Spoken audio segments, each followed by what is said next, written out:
तो इस टाइप के सवाल को कैसे सोल्व करेंगे, तो आइए इसका डायरेक्टली शॉर्ट्स भी होगा। जनरली क्या होगा कि बेसिक फॉर्मूला आपको पता होना चाहिए, तभी ये सवालों का आप आंसर कर सकते हैं। जैसे क्या है,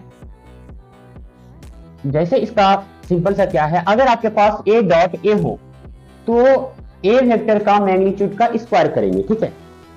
तो हमारे पास क्या है, a vector plus b vector, इसका मैग्नीट्यूड का स्क्वायर, मतलब इस फॉर्म में है, आप इस फॉर्म में है तो आप इस तरह से सोल्व कर सकते हैं। इसको क्या लिख सकते हैं, a plus b, a vector plus b vector और dot a vector plus b vector.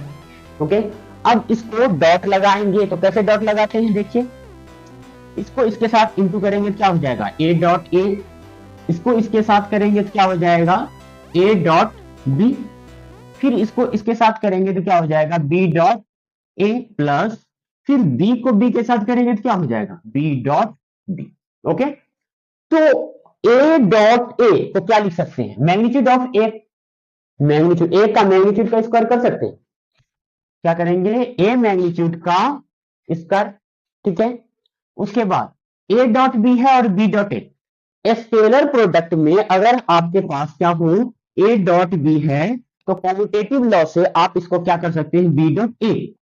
Scalar product में कॉम्यूटेटिव लॉ फॉलो करता है, लेकिन क्रॉस प्रोडक्ट में ऐसा नहीं होता है कि अगर a क्रॉस b है तो हम इसको b क्रॉस a लिख दें, ऐसा नहीं होता है इसमें, ठीक है।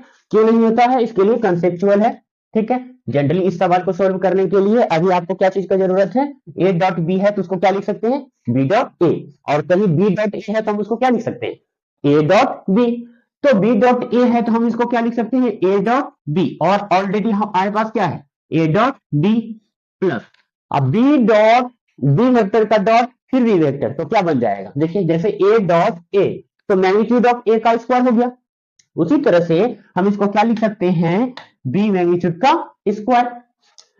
तो यहां से कौन सा ऑप्शन मैच करेगा, अगर हम इसको देखें तो यह तो बन जाएगा plus a dot plus 2a dot b, और ये बन जाएगा a वेक्टर मैग्नीट्यूड का स्क्वायर, ठीक। यहां क्या बन जाएगा, b वेक्टर मैग्नीट्यूड का स्क्वायर, तो यहां पे कौन सा ऑप्शन मैच खाएगा, ऑप्शन नंबर बी। इस तरह से सोल्व करें।